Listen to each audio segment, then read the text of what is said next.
We saw Steve last night, and we remember we're going to talk about leadership today. And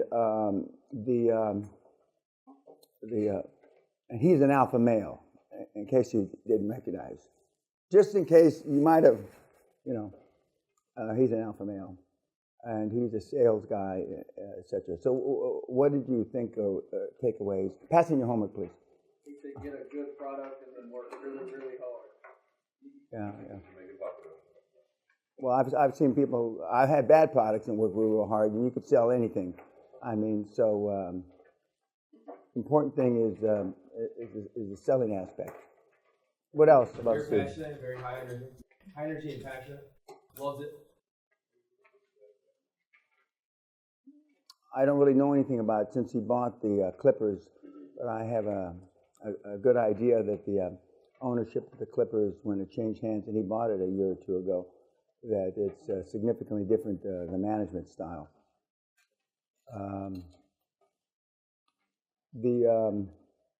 What else about Steve? Very enthusiastic. And it was really important to him that he didn't want to be a one-trick pony. See, I don't give a fuck if you're a one-trick pony. I just want you to have one trick and a pony. I don't give a shit about, Even he said, though, that most companies don't even manage one trick. Correct. He's absolutely correct. Yeah. Or not just companies, most people in life. Well, that's it, right. They never, hit it out of the park, or in quicker terminology, hit it for six.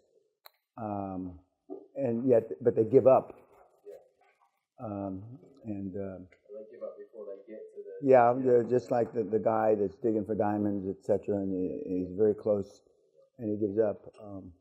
And the only guarantee that I gave is that if you don't give up, and you keep working the steps, you'll eventually get it right.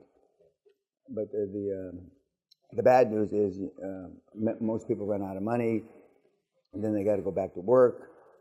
The wife leaves them, and all this stuff, and then they get beaten down, and they do give up.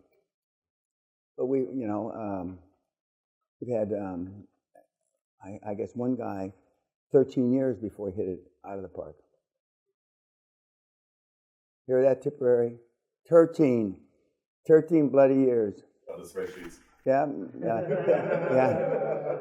He had a lot of spreadsheets, but back then it was a Lotus 1-2-3. It wasn't Excel, but he finally did hit it out of the park. But everybody had forgotten, left him for dead. I mean, literally left him for dead. He had borrowed money from everybody that he knew, and the people that they knew, and the people that they knew. And but eventually, and he paid everybody back. And we knew you'd get it. We knew you'd. We always had faith in you. Which is a lie, but what else about Steve? He emphasized how fucking important it is to work your ass off, especially once you start out. Yeah. You have to commit. And then when I read your weekly reports, and then we show Steve at the end for a reason. Your muscle memory, and then when you work, this is a slight exaggeration, 27 hours next week. I mean, weren't they paying attention? And like the guy I showed you that he had fresh air walks. 20 hours in the week he was doing fresh air walks and relaxing. And for those of you that meditate, I make fun of, I have never meditated 1/100th of a microsecond in my whole fucking life. Never. I don't believe in it. I think it's horse shit. I think it's hot cock. So you know where I'm coming from about it, okay? And those are the good things I have to say about it. It's a waste of fucking time. It's a reason to procrastinate, to jerk off. But having said that, we have some meditators in it. We have meditators every group. And we got some really, we don't have the Dalai Lamas quite, but we got guys that are aspiring to be Dalai Lama. And we got the Zen boys. And as I told Brian QLA Rose 4 years ago, when you can pay for my fucking MasterCard, I don't have a MasterCard. When you can pay for my Black American Express card with fucking Zen, I'll start meditating. That ain't never going to happen, is it? No. Even the big Zen guys say that's never going to happen. But the various leadership styles, everybody in this room falls into one category or another. We maybe have a 3/4 of an alpha male in here. But again, most people are turned off by QLA, mainly by me. But I mean, if you can get past me, which is a hard thing to get past, I mean, most people are turned off because they somehow assume that you've got to be an alpha male. Now, for Bruce the Whipple, who's not an alpha male, and who knows a lot of the guys and gals up there from over the years, because he's been with the program 25 years. We met just 3 or 4 months before I started QLA. You don't have to be an alpha male person. What you have to be is one that, because again, 98% of the successful people are not alpha male. 2% of us that get the limelight wrongfully and put a bad spin on it are alpha males like myself. Now there's a new. In the old days, they didn't call you alpha male; they called you oak trees. Back in the 20s and 30s of the last, about 100 years ago, oak tree male they call them. Oak tree, the big oak tree. You know, supposedly oak is the strongest wood. Yeah, and and they would call that. And then alpha male came about, I don't know, 30, 40 years ago. Before that, it was type A personalities and type B personalities. But whatever the designation is, I've been considered that just about since I was a teenager and had a big fucking mouth. And alpha male was not associated with results. Alpha male was only associated with big fucking mouth. So I qualified young, because I didn't turn any results until it took me a while. And as I told you, Dr. Shirley Teeter, God rest her soul, the dean of the School of Business, where I went to school, when she was interviewed, when I came back to get the honor of the century for the business school, the only thing that's changed with Danny Peña is his accomplishment caught up with his big fucking mouth. And this is a woman that wouldn't say shit if it was in her mouth. It might have been the only bad word she ever said, but it had to be on fucking national television. But I forgave her. But she's dead now. Now it's not a coincidence, or maybe it is a coincidence, that most of the people that fuck me around are dead. You know, Allah works in mysterious ways. Allah works in mysterious ways. And no, I'm not Muslim, kids. Anything else about Steve? Big-time salesman. He was proud to be a salesman. I'm proud. I'm a salesman that has elevated my sales abilities to the very top, selling governments. But normally, salespeople are the ones that make the big money. Yeah, and I think he's known. I mean, Bill gets all the credit for building the initial structure of Microsoft, but it's Steve who actually increased the profits by a fuck ton. Well, I mean, Elon is a good salesman. I mean, he's got the millennial airy-fairy sales pitch. I don't mean that in a bad way. Down. I mean, it doesn't get much better than that. He's selling smoke, an amorphous you can't get a hold of. But Steve Ballmer is and was one of the preeminent sales executives that's been created in the last 50 years. Absolutely. And you read some of the transcripts of some of the lawsuits that he was involved in, and some of the things that he's accused of, and some of the things he said, and he was a ball buster, and I believe with all my heart he still is. First class guy. I've never personally met him, but I know plenty of people that know him. But again, we show you that to show you the different styles of management. Tonight we're going to see just the opposite end of the continuum. Klaus Kleinfeld, and when he was here, standing right about there, and both effective, world-class manager, but not a ball buster of that magnitude. Anything else about Steve or his talk? It's okay to be critical, but you have to be optimistic, especially when you're around your people. Never be negative around your people. Yep. Never show doubts. Never show fear. Never show reservation. And there is no such thing as constructive criticism. People's skin are too thin, and criticism is criticism. They're not aligning it with, oh, he's being constructive and he's trying to make me a better person, blah, blah, blah. All they do is take away, especially when raising kids. And in that book about Dr. Spock, he talks about it. Kids don't understand that criticism is criticism. Jim Newman had a part of his book talking about at the airport, 2 different stories about that as well. Like you want to focus on people's strengths and bring those up. Yeah. And QLA isn't about making your weaknesses better.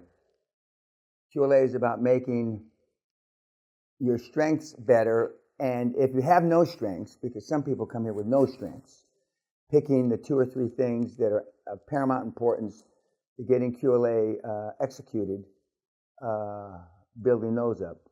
But normally, and you'll see during the weekly reporting sessions, I don't give a shit about the things you don't do well. I pray and hope that you do 2 or 3 things that are germane to the process, and we work on those.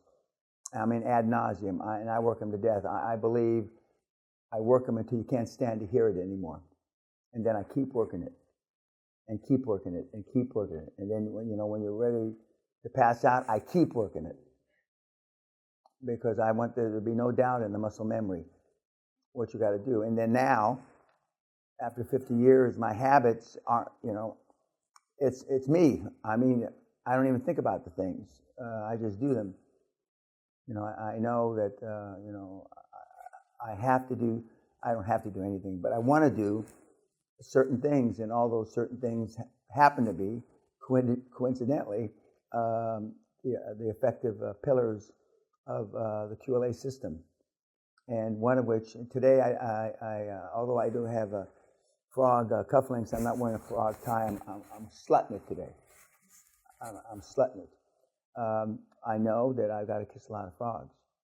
And but I take now, microseconds is an exaggeration, seconds, at the very most, a couple of minutes, to determine whether that frog can be anything or not.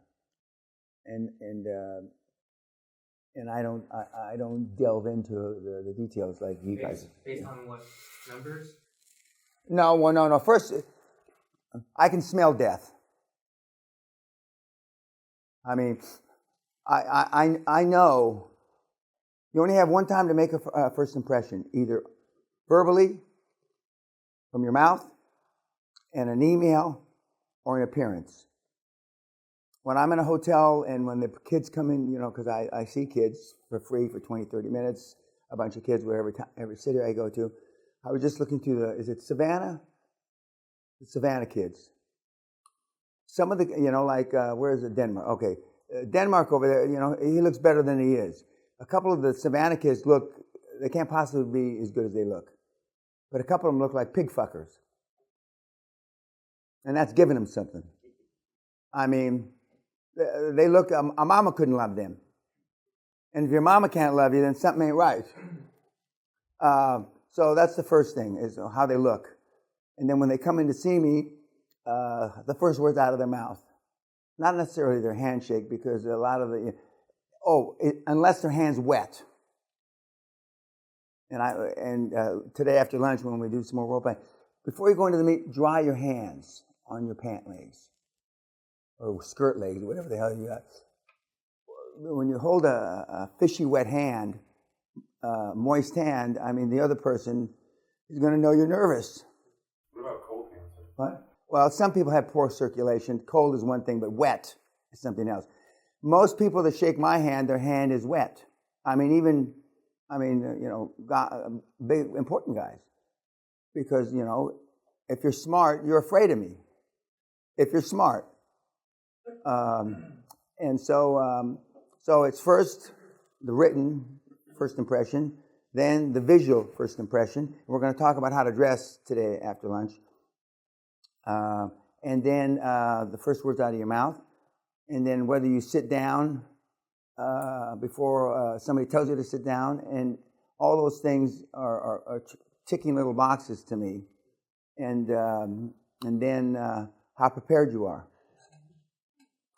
And some people wing it. But the people that you're going to be interviewing, you don't wing it. If guys like Deb, who we saw live yesterday, who's got, as he said, 27 years experience, are practicing, then you sure as hell should be practicing. So those are the things I look for. And as Mr. Ballmer said that he was nervous about that talk because he knew it was going to be on YouTube forever. And he didn't say one swear word. And he's a guy that likes to swear. But as I said, those guys are building their legacy now. Anything else about Steve? Any comments or questions? Yes, sir. It's kind of like Microsoft's version of Scully, but on a different leadership spectrum.